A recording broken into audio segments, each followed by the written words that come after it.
समुद्रातून उत्पन्न झालेल्या बहुतेक वस्तूंचा संबंध या ना त्या कारणावरून लक्ष्मीशी जोडला जातो। इतकेच काय तर देवी लक्ष्मीची पूजा करताना त्या वस्तूंचा उपयोग केला जातो।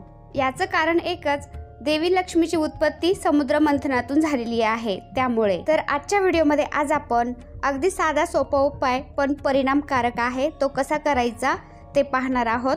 तर पिवळ्या कवड्यांचा उपाय जर आपण केला तर आपल्या घरामध्ये लक्ष्मी टिकून राहते आणि लक्ष्मी आलेली ती बाहेर जात नाही। आपल्याला सर्वांना माहीतच असेल की कवडीचा उपयोग हा पुरातन काळापासून लक्ष्मी प्राप्तीसाठी, धनप्राप्तीसाठी, लक्ष्मी आलेली ती स्थिर राहण्यासाठी केला जातो। तर या उपायासाठी आपल्याला 5 किंवा 7 या संख्येमध्ये पिवळ्या कवड्या लागत असतात। तर कोणी 5, 7 किंवा 11 या संख्येमध्ये घेत असतात। तर ही संख्या विषम संख्या आहे त्यामुळे 5, 7 किंवा 11 या संख्येमध्ये घ्यायच्या असतात। तर मी 7 कवड्या घेतलेल्या आहेत।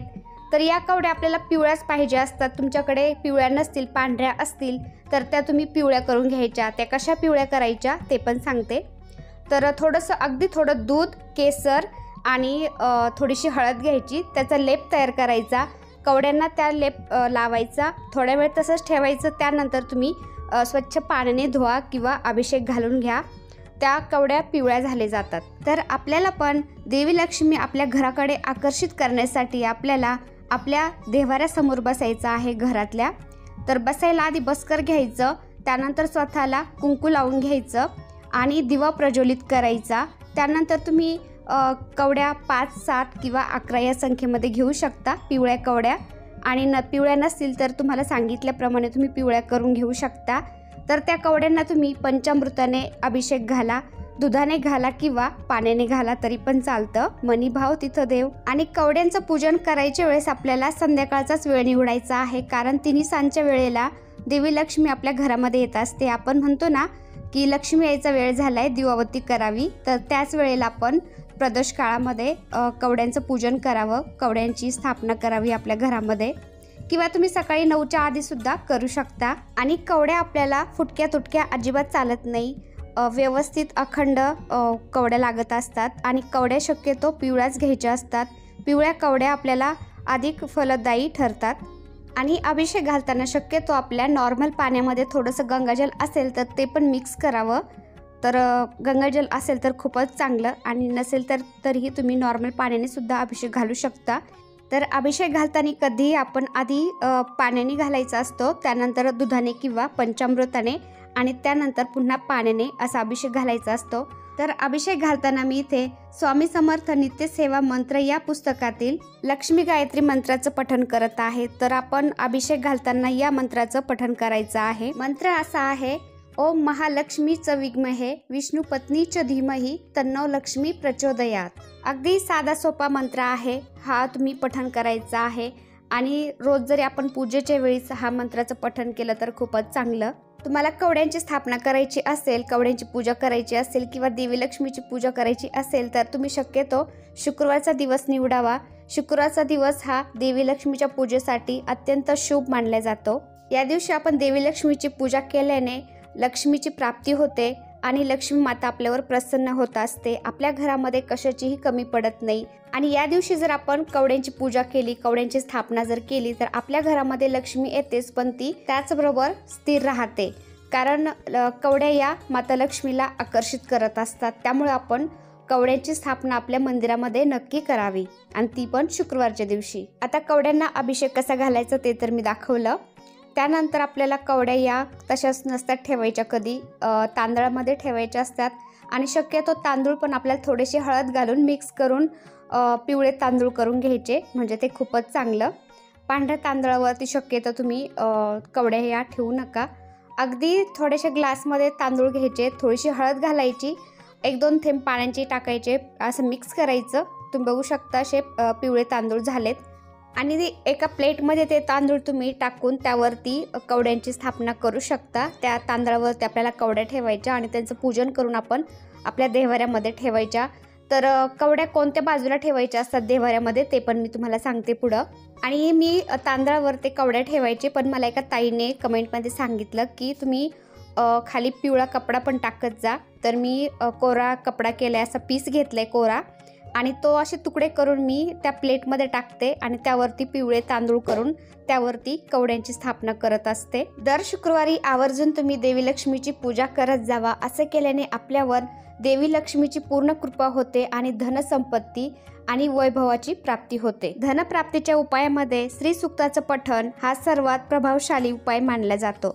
त्यामुळे आपण अभिषेक घालताना, देवी लक्ष्मीची पूजा करताना आपण श्री सूक्ताचं पठण नक्की करावं। श्री सूक्ताचं पठण तुम्ही 16 माळी कराव्यात आणि शक्य नसेल तर 1 माळ का होईना तुम्ही नक्की करावं। आणि श्री सूक्ताचं पठण झाल्यानंतर पुरुष सूक्ताचं पठण सुद्धा तुम्ही 1 वेळा करायचं आहे। आणि तुम्हाला ते येत नसेल तर तुम्ही फक्त ओम महालक्ष्मी च विद्महे विष्णू पत्नी च धीमहि तन्नो लक्ष्मी प्रचोदयात हा जरी मंत्र म्हटला तरी काही हरकत नाही। तरी देवी लक्ष्मी आपल्यावर प्रसन्न नक्कीच होते, कारण देव फक्त आपल्या मनातले भाव पाहत असतो। तुम्ही पूजा कशी करतात ते नाही पाहत, मनातले भाव महत्त्वाचे असतात। मनी भाव तिथं देव। तर अभिषेक झाल्यानंतर कवड्यांचं पूजन करायचं। कवड्या आपल्याला तांदळावरती ओळीमध्ये ठेवायच्या, हळदी कुंकू अक्षदा व्हायच्या, धूप दीप दाखवायचं आणि त्यानंतर कवड्यांना प्रार्थना करायची आपल्या घराच्या सुख समृद्धीसाठी, धनसंपत्तीसाठी। तर तुम्हाला जी प्रार्थना बोलायची आहे ती तुम्ही मनातून बोलायची। आणि कवड्यांचं पूजन झाल्यानंतर कवड्या आपल्याला हातामध्ये घ्यायच्या, दोन्ही हातात घ्यायच्या आणि आपल्याला त्या सिद्ध करायच्या आहेत। आता दोन्ही हातात घेऊन आपल्याला स्क्रीनवर दिलेला कुबेर मंत्र आहे, तर हा मंत्र आपल्याला 16 वेळा म्हणायचा आहे।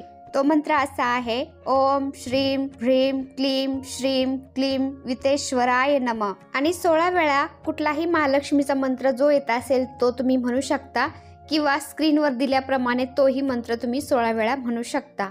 तर अशा प्रकारे कवड्या सिद्ध करून झाल्यावर आपल्याला देवीला दूध साखरेचा नैवेद्य दाखवायचा आहे, किंवा दुसरा कुठलाही नैवेद्य दाखवला तरी पण चालतं। आता कवड्या मंदिरामध्ये आपण नेमक्या कोणत्या बाजूला ठेवायच्या असतात ते पण सांगते।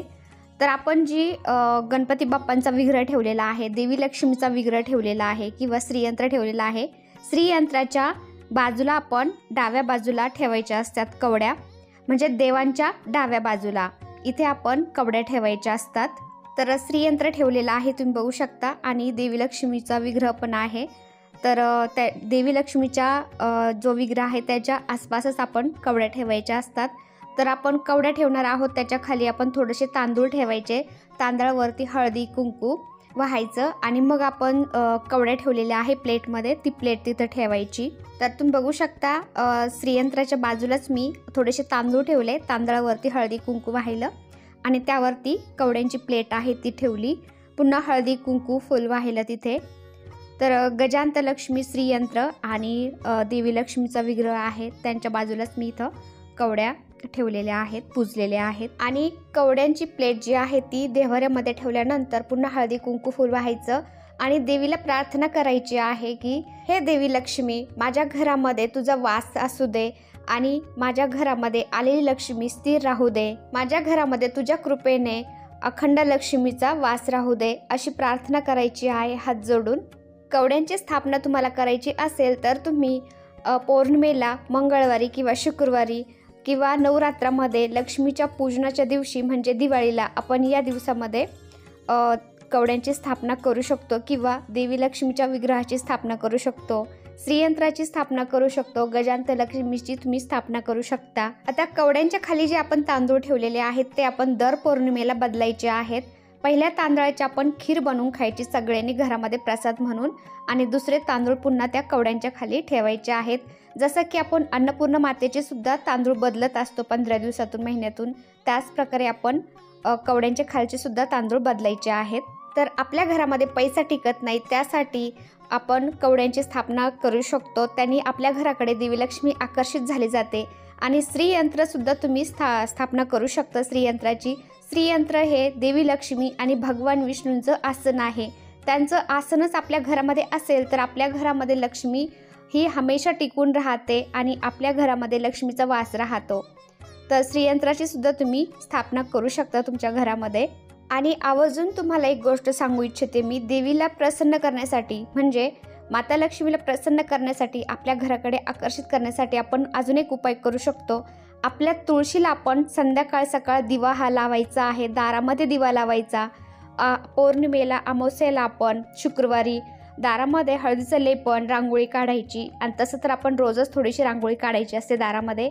असं केल्याने देवी लक्ष्मी आपल्या घराकडे आकर्षित झाली जाते, आपल्या घरामध्ये वास करत असते. देवी लक्ष्मीला सजावट त्यानंतर स्वच्छता ही खूप आवडते.